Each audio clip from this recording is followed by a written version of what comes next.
Topic है visually impaired. Visually का मतलब तो होता है जिसको दिखने में प्रॉब्लम होती है, विजुअली मतलब देखने से रिलेटेड, और इम्पेयर्ड का मतलब होता है डिफेक्ट। तो मतलब टॉपिक का मतलब है देखने में प्रॉब्लम, देखने में डिफेक्ट। तो सबसे पहले मीनिंग पढ़ेंगे कि मीनिंग इस, तो इसकी डेफिनेशन मैंने शॉर्ट में लिख दी, लेस देन 6/60 एक्विटी। जैसे हमें पता है देखने की रेंज होती है सबकी, हम डॉक्टर के पास जाते हैं, रेंज होती है ना 6/6, अलग अलग रेंज होती है। तो ये रेंज है, जब इंसान को या बच्चे को चश्मा भी लगवा के देख लिया, लेंस लगवा के देख लिया, उसकी सर्जरीज करा ली, लेकिन उसकी जो रेंज है वो 6/60 से कम है, फिर भी इससे आगे नहीं बढ़ रही, 6/60 से कम है, तो मतलब वो लोग विजुअली इम्पेयर्ड के अंदर आएंगे। तो डेफ मीनिंग क्या है कि visually impaired are those peoples और childrens which have acuity less than 6/60 और लेस देन 6/60 एक्विटी। अब इसके अंदर 4 कैटेगरी आती है, 4 कैटेगरी में डिवाइड है विजुअली इम्पेयर्ड लोग या बच्चे। पहला है प्रोफाउंडली इम्पेयर्ड। प्रोफाउंडली देखो, प्रो लेवल पे है, प्रो मतलब एक एक्सट्रीम लेवल पे, खतरनाक एक एक्सट्रीम लेवल पे है। प्रोफाउंडली में होता है जो टोटली ब्लाइंड होते हैं, जिनको बिल्कुल भी नहीं दिखता, जिनकी जीरो एक्विटी होती है, वो आएगा प्रोफाउंडली इम्पेयर्ड में। फिर है सीवियरली, सीवियरली भी होता है गंभीर, डेंजरस, तो ये भी डेंजरस है, लेकिन प्रोफाउंडली सबसे डेंजर है, ये उससे कम है। सीवियरली में क्या होता है, आधा ब्लाइंड होते हैं, मतलब पूरा कुछ ना कुछ उनको दिखता है। लेस देन 6/60 एक्विटी, जिनकी एक्विटी 6/60 से कम होती है, उनको सेमी ब्लाइंड पीपल या चिल्ड्रन बोलते हैं, सीवियरली को। फिर है मॉडरेटली इम्पेयर्ड। मॉडरेट लेवल मतलब बीच की लेवल, मॉडरेटली, तो ये मॉडरेटली है, ज़्यादा डेंजरस भी नहीं है। इनकी जो रेंज होती है 6/60 से तो कम होती है, लेकिन 6/24 से ज़्यादा होती है, तो इसके बीच में रहती है। तो अपनी डेली लाइफ में ये फिर भी अच्छा काम कर पाते हैं कंपैरिजन टू सीवियरली और प्रोफाउंडली। फिर है माइल्डली इम्पेयर्ड। माइल्डली इम्पेयर्ड में 6/9 या 6/12 हमारी रेंज होती है। अब ये हमें याद रखना पड़ेगा कि किस में क्या रेंज है, पेपर में लिखना पड़ेगा, तो रेंज बतानी पड़ेगी। तो हम ऐसे याद रखेंगे, प्रोफाउंडली है भाई, मतलब प्रो लेवल पे danger, totally blind, zero equity. Severely की है लेस देन 6/60 एक्विटी। मॉडरेटली है बीच की लेवल पे, तो 624 से 660 के बीच में, 624 660 के बीच में। माइल्डली होता है सबसे हल्का, मतलब जिसको सबसे कम इम्पेयर्ड है, जो सबसे कम प्रॉब्लम है, मतलब इनकी रेंज इतनी होती है 6/9 या 6/12, ये नॉर्मल के पास है। तो हमारा ये है। आगे देखते हैं characteristics of visually impaired children. अब इनकी क्या क्या फीचर्स होते हैं, मतलब इनमें कुछ खासियत क्या होती है या फिर इनकी क्या क्वालिटीज़ हैं। यहाँ पे कैरेक्टरिस्टिक्स हम सिर्फ 2 की बात करेंगे, एक तो प्रोफाउंडली की, जो प्रोफाउंडली इम्पेयर्ड है मतलब टोटली ब्लाइंड है, और दूसरा सीवियरली इम्पेयर्ड। सीवियरली इम्पेयर्ड में जिनकी एक्विटी 6/60 से कम है, क्योंकि जो दूसरे हैं माइल्डली और मॉडरेटली, उनको फिर भी लाइफ में वो कर पाते हैं एक्टिविटीज़, इतना मुश्किल नहीं होता जितना मुश्किल इनके लिए है। तो मेन हमारा कंसर्न जो है इनके लिए है, हमें इनके बारे में देखना है, प्रोफाउंडली और सीवियरली के बारे में। तो सबसे पहले एजुकेशनल करेक्टरिस्टिक्स देखते हैं, पढ़ाई लिखाई से रिलेटेड, एजुकेशन से रिलेटेड, माइंड से रिलेटेड, इनकी क्या इनमें प्रॉब्लम आती है, क्या इनमें खासियत होती है। तो लर्निंग थ्रू ऑब्जर्वेशन अनअवेलेबल, भाई जैसे जो नॉर्मल इंसान है वो देख के सीख लेता है, टीचर उसको नहीं भी पढ़ा रहा है, वो बाहर बाहर जा रहा है, स्कूल से बाहर है, कहीं कुछ देख के वो सीख सकता है ऑब्जर्वेशन करके। लेकिन जो ये होते हैं प्रोफाउंडली और सेवरी इम्पेयर्ड, इनके देखने में प्रॉब्लम है, तो ये वो ऑब्जर्वेशन नहीं कर पाते, तो जिनकी वजह से इनका 50% कोग्निटिव डेवलपमेंट तो कम हो गया है ना। तो learning through observation unavailable, observe करके नहीं सीख सकते ये तभी सीख सकते जब इनको कोई बताए, इनको बता के तब ये सीख सकते हैं।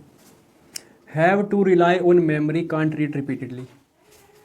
अब जैसे इनको एक बार कुछ बता दिया तो इनको अपनी मेमोरी पे रिलाई करना पड़ता है, उनको माइंड से सोचना पड़ेगा कि क्या बताया था, क्योंकि ये बार बार तो पढ़ नहीं सकते। अब जो टोटली ब्लाइंड है वो टीचर ने कुछ बताया तो वो बार बार नहीं पढ़ सकता ना, या तो वो ब्रेल वगैरह का यूज़ करेगा, नहीं तो मेमोरी को ज़्यादा वो रखेगा, एक्टिव रखेगा। पर इससे ये फ़ायदा तो होता है कि उनकी मेमोरी शार्प हो जाती है। जैसे कि हम जिस सेंस का ज़्यादा यूज़ करते हैं, अभी मेमोरी का, कान का ज़्यादा यूज़ करेंगे तो इनके वो ज़्यादा एक्टिव हो जाते हैं। तो ये सेकंड कैटेगरी थी हमारी, having to rely on memory, can't read repeatedly, बार बार पढ़ नहीं सकते, तो जो इन्होंने एक बार मेमोरी में इनको जो बताया गया उसका यूज़ करते हैं। थर्ड है do not have too much visual experience, इनके पास बहुत ज़्यादा विजुअल एक्सपीरियंस नहीं होता। विजुअल एक्सपीरियंस कैसे, जैसे जो देख कर हम सीख लेते हैं, देख कर सीख लेते हैं, बहुत सारे क्वेश्चन ऐसे ही कर लेते हैं, देख कर ही पता लग जाता है। बहुत सारी चीज़, जैसे कोई गाड़ी चला रहा है, कोई कुछ काम कर रहा है, वो देख के ही सीख लेते हैं। लेकिन ये जो पर्सन है या चाइल्ड है नहीं सीख पाते हैं, ठीक है। तो इनका विजुअल एक्सपीरियंस कैसा है, लिमिटेड है। फोर्थ है leads to limited conceptual development. अब जो कंसेप्ट होते हैं या कोग्निटिव डेवलपमेंट, कंसेप्चुअल डेवलपमेंट, इनका वो क्या हो जाएगा, वो भी कम होता है, ठीक है, क्योंकि ये डिपेंड है एक तरीके से दूसरे पे, तो लिमिटेड ही होगा। लिमिटेड इनकी स्टडी है तो लिमिटेड डेवलपमेंट इनका होगा। फिर लास्ट है 50% less cognitive development than normal child. अब नॉर्मल चाइल्ड है वो तो खुद से देख के भी क्वेश्चन सोल्व कर रहा है, टीचर भी हेल्प करा रही है, स्कूल से बाहर भी जा रहा है, लेकिन इनकी लिमिटेड होती है, एजुकेशन जो है ये डिपेंड होते हैं, तो 50% ही जो है इनका कोग्निटिव डेवलपमेंट होता है। नॉर्मल चाइल्ड का तो अच्छा पूरा हो जाता है, लेकिन इनका 50% कम होता है। तो ये हमारी क्या थी, कैरेक्टरिस्टिक्स थी विजुअली इम्पेयर्ड के लिए। एक बार रिवाइज करा देता हूँ मैं। लर्निंग थ्रू ऑब्जर्वेशन अनअवेलेबल, या अनअवेलेबल की भी जगह लिमिटेड, ठीक है। Have to rely on memory, have to rely on memory, can't read repeatedly. Do not have too much visual experience, do not have too much visual experience, leads to limited conceptual development, conceptual developments are limited, 50% less cognitive development than normal child.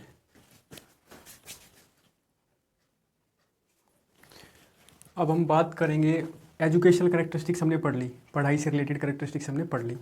अब देखते हैं physical characteristics. Physically मतलब body से related, हाथ पैरों से related क्या इनमें खासियत है या फिर क्या प्रॉब्लम है। तो साइज एंड अपीयरेंस सेम, दिखने में, साइज में और दिखने में सेम है।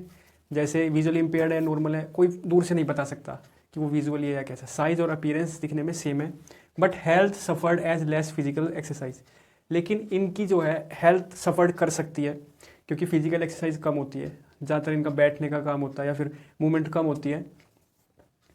हालांकि अब अलग अलग प्रोग्राम्स आ रहे हैं जहाँ मूवमेंट भी करा रहे हैं, मतलब सारी चीज़ें हो रही हैं एक्टिविटी, लेकिन फिर भी कंपेरिजन टू इनको किसी ना किसी की सपोर्ट की जरूरत पड़ेगी मूवमेंट के लिए, है ना।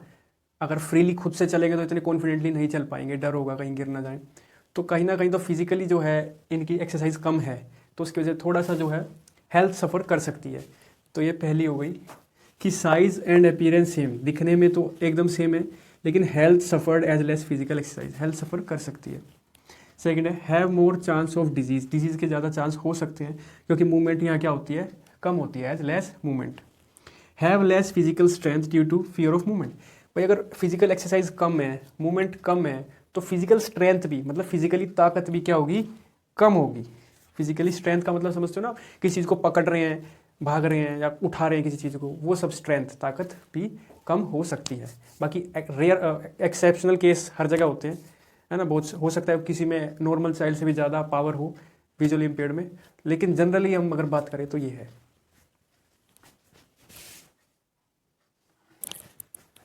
हमने फर्स्ट करेक्टरिस्टिक्स पढ़ी एजुकेशनल करेक्टरिस्टिक्स, पढ़ाई से रिलेटेड। सेकंड हमने पढ़ ली फिजिकल करेक्टरिस्टिक्स। एजुकेशन में हमने पढ़ा था कि भाई उनका लिमिटेड कोग्निटिव डेवलपमेंट होता है ना। फिजिकल में की स्ट्रेंथ कम होती है, थोड़ी कम कॉन्फिडेंस होता है मूवमेंट में। अब तीसरी है बिहेवियरल करेक्टरिस्टिक्स, कि बिहेवियर वाइज क्या हो सकता है। देखो जो भी पॉइंट्स लिखे हैं या बुक्स में जो भी लिखे हैं ये 100% सही तो होते नहीं, क्योंकि ये डिपेंड करता है इंसान का अंदर का नेचर कैसा है ना। तो जो यहाँ लिखा है 100% तो होगा नहीं कि भाई ऐसा ही होगा, नहीं, तो बहुत अलग केस भी होते हैं। तो बिहेवियर ठीक है, तो रेयर केस भी हमें, एक्सेप्शनल केस भी अवेलेबल होते हैं। फर्स्ट क्या है, जनरली बिहेवियरल कैरेक्टरिस्टिक्स हम बात कर रहे हैं, लेकिन यहाँ स्पेशली याद रखना हम प्रोफाउंडली और सीवियरली इम्पेयर्ड की बात कर रहे हैं, सिर्फ दो की, उनकी बात नहीं कर रहे हैं, माइल्डली की और मॉडरेटली की, उनकी बात यहाँ नहीं कर रहे हैं। ये सारी कैरेक्टरिस्टिक्स हम प्रोफाउंडली और सीवियरली इम्पेयर्ड की कर रहे हैं। Generally irritative as may hardly treated by others, पहली कैरेक्टरिस्टिक्स है कि ये हो सकता है ये इरिटेटिव होते हैं नेचर में। क्यों हो सकता है, दूसरे सामने वाला इनके साथ अच्छा व्यवहार ना करे, हार्डली ट्रीट करे।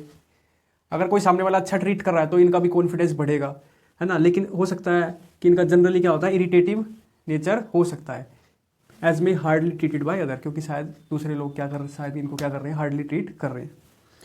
अच्छा, poor self confidence may try to avoid social situation but not necessary for all.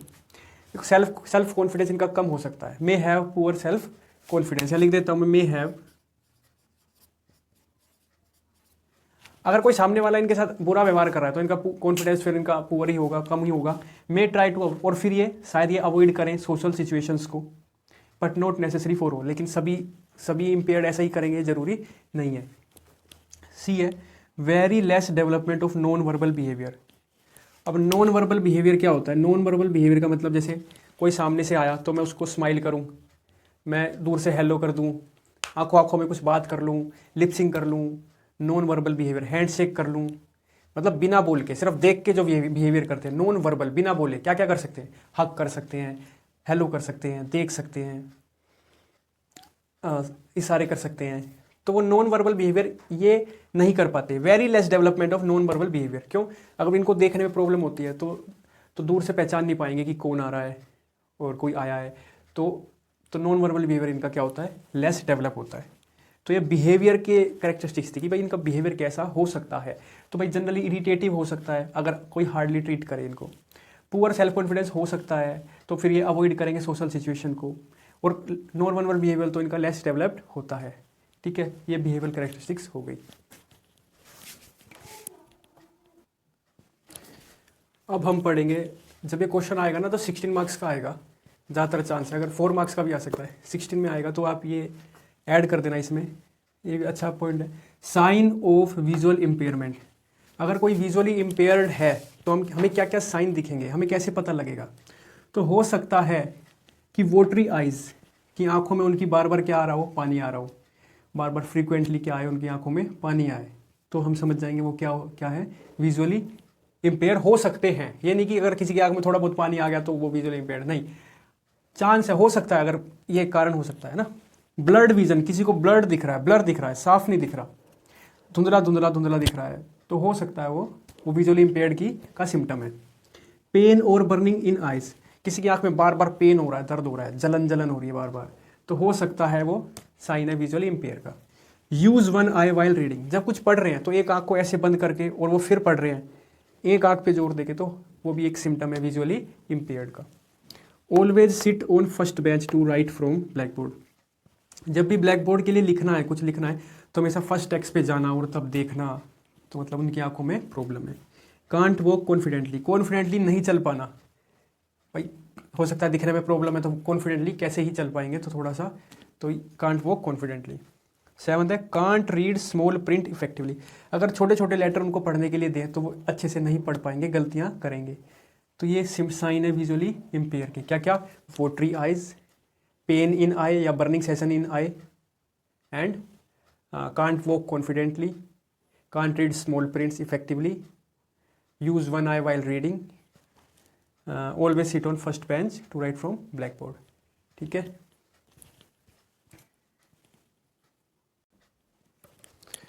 अब इस टॉपिक में जानने के लिए ये भी है कि कारण क्या है, कोज क्या है इम्पेयर्ड बच्चों के, किस वजह से होता है, तो हम ये टॉपिक भी, हम ये पॉइंट भी ऐड करेंगे एग्जाम में, अगर 16 मार्क्स का आएगा तो कोजेज ऑफ इम्पेयर्ड, क्या क्या कारण हो सकते हैं। तो 2 तरह के कारण हो सकते हैं, एक तो हेरिडिटी, दूसरा एनवायरनमेंट। हेरिडिटी में हमें पता है कि हेरिडिटी में आ जाता है मदर फादर से रिलेटेड चीज़ें, जीन्स से रिलेटेड चीज़ें, हो सकता है अगर हमारा मम्मी या पापा अगर वो विजुअली इम्पेयर्ड हैं, उनकी आंखों में पहले से प्रॉब्लम है, तो जो चाइल्ड होगा वो भी बहुत ज़्यादा चांस होते हैं कि विजुअली इम्पेयर्ड हो। तो अगर मे फादर और मदर विजुअली इम्पेयर्ड, अगर मम्मी या पापा विजुअली इम्पेयर्ड हैं तो बच्चा भी विजुअली इम्पेयर्ड हो सकता है, काफ़ी चांस है। या फिर और क्लोज ब्लड रिलेशंस से भी हो सकता है। फिर एनवायरनमेंट, एनवायरनमेंट में क्या है, हो सकता है मान लो किसी को माल न्यूट्रिशन हो जाए, खाना प्रॉपर ना मिले, जैसे हमें पता है आंखों के लिए जो भी फूड इंपॉर्टेंट होते हैं वो हमें ना मिले, वेजिटेबल्स ना मिले, कलरफुल वेजिटेबल्स ना मिले, और भी चीज़ें जो हैं, तो उसकी वजह से आंखों में दिक्कत हो सकती है। डिजीज़ हो जाए, मान लो कोई बीमारी हो गई तो उस बीमारी से आंखों पे इफेक्ट आ सकता है, चांस है। कोई एक्सीडेंट हो जाए और आंखों पे चोट लग जाए, एक्सीडेंट में आंख चली जाए, या कोई वो बहुत चीज़ कुछ ऐसा हो जाए, आँखों में कुछ चला जाए, लग जाए, तो भी हो सकता है। डिजीज इन सीएनएस, सीएनएस का मतलब है सेंट्रल नर्वस सिस्टम। मान लो माइंड की कोई प्रॉब्लम हो गई तो हो सकता है उससे आँख पे फर्क आ जाए। स्मॉल पोक्स, पोक्स होते हैं वो हो गए तो उससे फ़र्क आ जाए आंखों पे, या और कोई बीमारी हो जाए। तो दो तरह के कोज होते हैं, याद रखना, आप पेपर में लिख देना। दो कोजेज ऑफ इम्पेयर्ड चिल्ड्रन दो तरह के होते हैं, हेरिडिटरी और एनवायरनमेंट। हेरिडिटरी में आप लिख दोगे इफ मदर और father is visually impaired then child में भी विजुअली इम्पेयर्ड। एनवायरनमेंट में लिख दोगे malnutrition, disease in CNS, smallpox, accident. ठीक है, मैं आपको मेन मेन पॉइंट बता रहा हूँ, लाइन्स आप खुद लिखेंगे, आप बना के या बुक से देखकर लिख सकते हैं। तो ये हमारा हो गया है। तो अभी इस वीडियो में हम इतना ही कर रहे हैं, इस टॉपिक मेरी तरफ से पूरा हो गया। जो और छोटी छोटी चीज़ें हैं वो आप बुक से देखकर पढ़ लेना, है ना। वैसे मेन चीज़ सारी मैंने बता दी है, कुछ छोटी छोटी अगर एक दो चीज़ है तो वो आप देख लेना। हमने क्या क्या पढ़ा, हमने स्टार्टिंग में हमने मीनिंग पढ़ा, फिर हमने कैटेगरी पढ़ी, 4 कैटेगरी थी, प्रोफाउंडली, सीवियरली, माइल्डली, और कौन कौन सी थी, प्रोफाउंडली, सीवियरली, माइल्डली और मॉडरेटली। ये कैटेगरी पढ़ी हमने। हमने कैरेक्टरिस्टिक्स पढ़ी, educational characteristics, physical characteristics, behaviour characteristics. हमने पढ़ा साइन ऑफ विजुअल कि क्या साइन होते हैं विजुअल इम्पेयर्ड के। हमने कारण पढ़ लिए विजुअली इम्पेयर्ड के। तो आज के लिए इतना ही। वीडियो अच्छी लगे तो आप लाइक, शेयर और सब्सक्राइब कर देना। Thank you so much.